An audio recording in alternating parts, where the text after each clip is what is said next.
Good morning बच्चों। आज हम लोग रीजनिंग में ओनली अल्फाबेट के प्लेसिंग को सीखेंगे। सिर्फ प्लेसिंग करने का मतलब जैसे A1 पे, B2 पे, Z26 पे हो गया। कोई पूछता है M कितना पर है, 13 पे। इस तरह की बात आप भी बोल सकते हो। जब आप इसको ध्यान दोगे यह 26 लेटर हो तो अभी आपको समझ में आ जाएगा। इसको समझने से पहले आपको इस बात पर भी ध्यान देना होगा कि कौन सा लेटर कैसे लिखा जाता है। आपको उसका फ्रेम जो है आपके माइंड में होना बहुत जरूरी है। उसकी छाप आपके माइंड में जब तक होगी नहीं तब तक आप इसको नहीं सीखेंगे। ध्यान देंगे, ऐसा कोई रूल मैं नहीं सिखा रहा हूँ, सिर्फ और सिर्फ इसको फनी वे में इसको लेना है। बाकी हर चीज आप सीख जाएंगे। तुरंत इस बार इसको देखिए वीडियो, फिर आपको समझ में आएगा। ठीक है बच्चों, तरह देखेंगे। सबसे पहला बात है कि आपको पता है कि ए से लेकर के डी तक के लिए आपको कोई याद करने की आवश्यकता नहीं। क्यों? क्योंकि आपका ऑप्शन में ही दिया होता है कि A1 पर है, B2 पर है, C3 पे है और D4 पे है। ये आपको ऑप्शन में दिया होता है, इसलिए आपको याद करने की आवश्यकता नहीं है, ये आपको याद है। फिर यह भी आपको याद ही है, जरा ध्यान दोगे तो यह भी आपको याद ही है। क्या है यह? ई ज्योति। ज्योति का नाम सबको याद रहता है, ई ज्योति। ठीक है बच्चों, यह ई ज्योति है, इसको याद ही आपको है। सबको पता है कि ई 5 पर हो जाता है, जे जो है वह 10 पे है, ओ आपका 15 पे होता है, टी जो है वह 20 पर है और वाई जो हो जाता है वह 25 पे है। EJOTY। क्यों? इसको याद करना कोई भारी है? नहीं है, बिल्कुल आसान है ई ज्योति को याद करना। और ई 5 पे है, जे 10 पे होता है, ओ 15 पे होता है, टी 20 पे होता है और वाई 25 पे होता है। इसका नाम याद करना बिल्कुल आसान है। अब खेल यहां तुम्हारा शुरू हो रहा है। जरा ध्यान दो कि एक्चुअल प्लेसिंग हम यहां से देखते हैं। बच्चों ध्यान देना, 5 तक हमने पढ़ लिया है। मैं एक को ऐसे मोल्ड करूंगा, इसको ऐसे मोड़ूंगा कि आपको दिखेगा, उसके प्लेसिंग दिखेगा आपको। जरा ध्यान देना, मैंने एक को इस प्रकार से घुमा करके ये इस तरीके से कर दिया। आपको शायद यह 6 दिख रहा हो, उल्टा 6। आपको समझना है, ऐसा कोई रूल नहीं है, यह रूल नहीं, आपको सिर्फ समझना है। एक को मैंने क्या किया, उसके मुंह को क्या मैंने मिला दिया, तो यह क्या बन गया तुम्हारा? उल्टा 6 बन गया। तो आप समझ पा रहे हो कि जी में देखो तो जी आपको ध्यान में अगर होगा तो जी यहाँ क्या बन गया आपका? 7 बन गया। दिख रहा है ना? जी आपके माइंड में होगा तो हमने इस तरह से पेंट इसका काटा तो 7 दिख रहा है। इसी प्रकार का कोई दिक्कत नहीं है, इस पर ध्यान देते रहना। और यह एज को देखो जरा से, इस प्रकार से हमने इसको मिला दिया। अब यह क्या बन गया? 8 बन गया। ठीक है, यानी इस प्रकार से हम कह सकते हैं कि एज कितना प्लेसिंग पे होता है? 8 प्लेसिंग पे होता है। कोई दिक्कत नहीं है। इसको जरा देखो तो ये देखो, ये क्या बन गया तुम्हारा? यह 9 हो गया। आई को हमने कैसे काम किया था? ऊपर वाले पोर्शन को हमने इस तरह से घुमा दिया, या आई कितना पर चला गया? 9 पे हो गया। तो आई थिंक मुझे आपको पता हो गया होगा कि कौन किसके प्लेसिंग पे है। जरा देखो एक बार, एज कितना पर हो जाएगा? 8 पे चला जाएगा। आई कितना पर हो जाएगा? 9 पे चला जाएगा। जी कितना पर है? 7 पे। और एज कितना पर है बच्चों? 6 पे। ये ध्यान देना है आपको, कोई प्रॉब्लम नहीं। आगे देखो, ये देखो, इसमें 2 डंडा है ना, इसमें 2 डंडा हो गया, 11 हो गया। 2 डंडा निकल गया, मतलब क्या हो गया? 11 को शो कर रहा है, यानी के कितना पर हो गया? 11 पे। अब जरा ध्यान दो बच्चों, इस प्रकार से घुमा दोगे तो क्या बन गया? 2 दिख रहा है तुम्हें? एक तुम्हें 2 दिख रहा है, 2 पर किसको याद किए थे? 2 पर तुमने बी को याद किया था। तो अब एक जो अगला जो 2 आ गया वो कौन सा हो गया? तो 12 हो गया। क्यों? क्योंकि तुम्हें 26 लेटर ही होते हैं और यह 22 पे जा नहीं सकता है, क्योंकि काफी नीचे चला गया। तो यह एक कितना पर हो गया तुम्हारा? 12 पर हो गया। अब जरा देखो, ये देखो, अब 3 दिखा तुम्हें? M3 दिख रहा है तुम्हें? हाँ दिख रहा है। तो यह M3 पर हो गया। और 3 पर किसको दिया था? C को। तो यहाँ M जो हो गया 3 जो दिख रहा है वो कितना पे चला गया? 13 हो गया। M को हमने 3 तरह से इंडिकेट कर लिया। अच्छा, रोमन अक्षर तो पढ़ा ही होगा। अब ये क्या दिख रहा है तुम्हें बच्चों? 4 दिख रहा है। 4 दिख रहा है ना? तो 4 में क्या हो गया? तुम्हारा D था और यह 4 कितना हो जाएगा? 14 हो जाएगा। तो N कितना पर चला गया? 14 पे। और वो आपको याद है ही, कोई प्रॉब्लम नहीं है। अब आगे देखो, फिर देखो तो जरा से इसको इस तरह से घुमा दिया, उल्टा 6 दिख रहा है तुम्हें? P जो है उल्टा 6 दिख रहा है। और 6 पर तुमने F को पढ़ा था, 6 यहाँ पे है और 26 ये हो नहीं सकता, तो 16 होगा, यानी P कितना पर चला गया, 16 पे चला गया। कोई प्रॉब्लम नहीं है बच्चों। अब जरा सा देखो, अब ये तो तुम्हें दिख गया होगा, Q कितना पर चला गया, 7 दिख रहा है तुम्हें। 7 पर किसको पढ़ा था, G को पढ़ा था, तो यह कितना हो जाएगा, यह 17 हो जाएगा। क्यों 27 नहीं होगा, क्योंकि 26 ही लेटर होते हैं, इसलिए Q कितना पर चला गया, 7 पे चला गया। कोई दिक्कत नहीं किसी को बच्चों। अब जरा देखो R को देखो तो जरा सा, यार R घूम के कितना दिख रहा है तुम्हें, यार 8 दिख रहा है, 8 दिख रहा है, या R जो है तुम्हारा 8 दिख रहा है, और 8 पर क्या था तुम्हारा यहाँ पे एज, और अगला 20 ये तो होगा नहीं, क्योंकि 26 ही लेटर होते हैं, इसलिए R कितना पर चला गया, 18 पर। अब जरा देखो इसको मैंने इस तरह से घुमा दिया, अब क्या दिख रहा है तुम्हें, 9 दिख रहा है यार। इस प्रकार से I 9 पर था, तो S कितना हो जाएगा, 19 हो जाएगा। कोई प्रॉब्लम है नहीं होना चाहिए।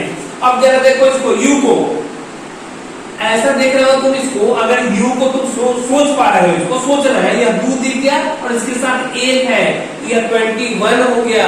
U कितना पर चला गया, 21 पर, और फिर अगर इसको कर देते हो तो यह 2 हो गया, और फिर इधर से भी घुमा देते हो तो 2 हो गया, तो इधर से भी 2 हो गया, इधर से भी 2 हो गया, तो 2 to 22, और यह W क्या हो गया तुम्हारा, देखो तो 3 दिखा, तो 3 पर क्या हो गया यार 13, और फिर 3 पर कौन हो गया C, 13 पर कौन हो गया A, तो W जो हो गया 23 हो गया। और क्या हो गया, तुमको याद कर लेना होगा 24, और यह जो हो गया वो 26।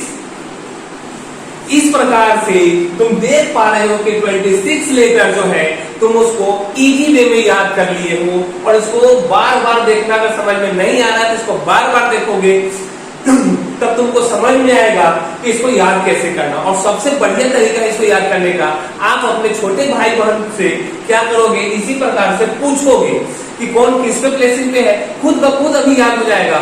और सबसे बढ़िया काम क्या होगा कि आपके घर में जो भी सदस्य हैं, पापा का नाम, मम्मी का नाम, मामा, चाचा, चाची, सब लोगों का नाम आपको जो है से लिख लेना है और उनका प्लेसिंग करना है। जैसे अभी हम लिखते हैं राम, RAM, जैसा कि हमने देखा कि R18 पे है, A1 पर है और M13 पर है।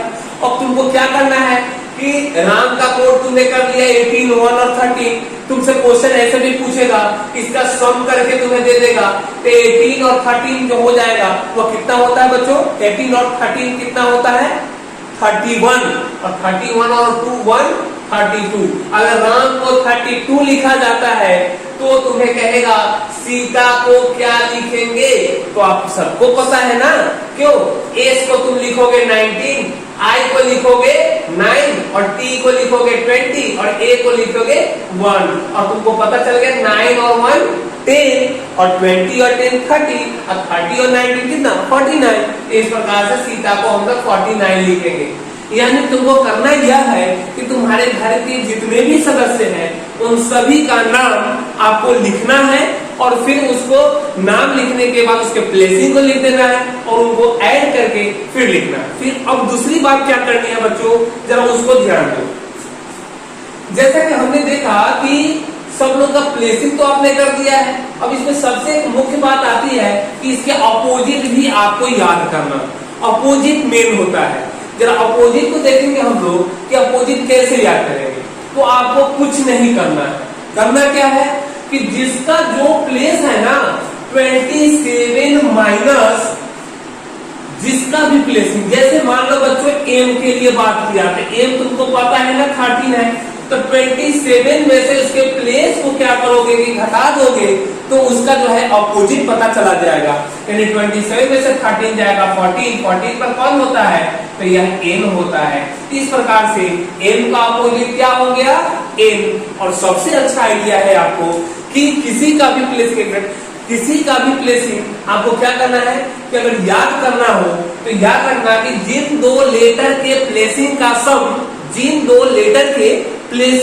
अगर 27 हो जाता है तो हम यह समझेंगे कि वह लेटर एक दूसरे के अपोजिट है। इस बात को ध्यान देना बच्चों। दो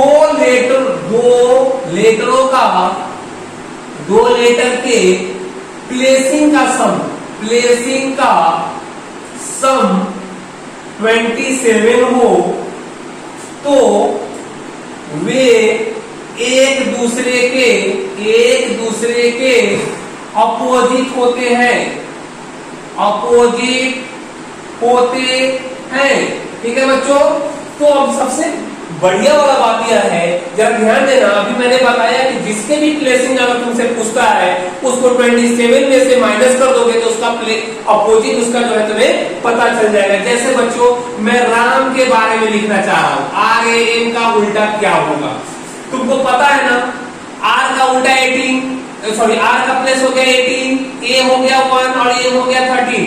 अब इसको 27 होने के लिए कितना चाहिए, तो 9 इसमें ऐड करेंगे, 9 का प्लेसिंग क्या होता है, तो I होता है, तो यहाँ लिखेंगे I। और A का हो गया 1, तो इसका 27 होने के लिए 27 में से 1 घटा दोगे तो 26 का कौन होता है, Z। तो क्या होगा बच्चों, Z। और M 13 है, 27 में से 13 चला जाएगा तुम्हारा, तो कितना होगा 14 में कौन आता है, तो यह M।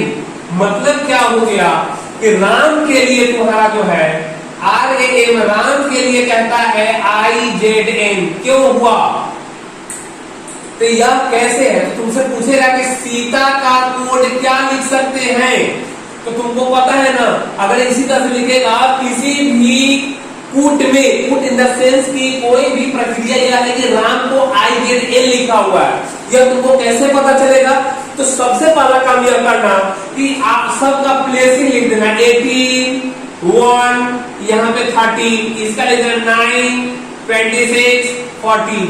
हम देखेंगे कि उनके बीच का क्या है, उनके बीच का डिफरेंस कितना का है, ये सब हम ध्यान देंगे। तो हम देख पा रहे हैं कि 18 और 9 ऐड कर रहे हैं तो 27 हो रहा है, 1 और 26 ऐड कर रहे हैं तो 27 हो रहा है, 13 और 14 को ऐड कर रहे हैं तो 27 हो रहा है। मतलब हम देख रहे हैं कि यह लेटर जो है एक दूसरे के अपोजिट हो जा रहे हैं। मतलब कि सीता का अपोजिट पूछ रहा है तो S 19 पर, I 9 पर, T 20 पर और A 1 पर, तो 19 और A 27, 8 पर कौन हो गया, H 9 है यहाँ पे बच्चों, तो 9 अपोजिट इसका कितना हो जाएगा, 27 में से 9 घटा दोगे तो 27 में से 9 जाएगा तो कितना हो जाएगा, बताओ बच्चों। तो ये हो जाएगा 18 पर कौन होता है, 18 में कौन होता है R, और 27 में से 20 घटा दोगे तो 7 कौन हो जाएगा G, और यहाँ पे कितना हो जाएगा Z। इस प्रकार से तुमसे कहेगा कि सीता के लिए क्या कोड लिखेंगे, तो यह, यानी आज का आपका वर्क यह होगा कि आप अपने बुक से भी यह क्वेश्चन को बनाना, प्लस घर में जितने भी लोग हैं आपके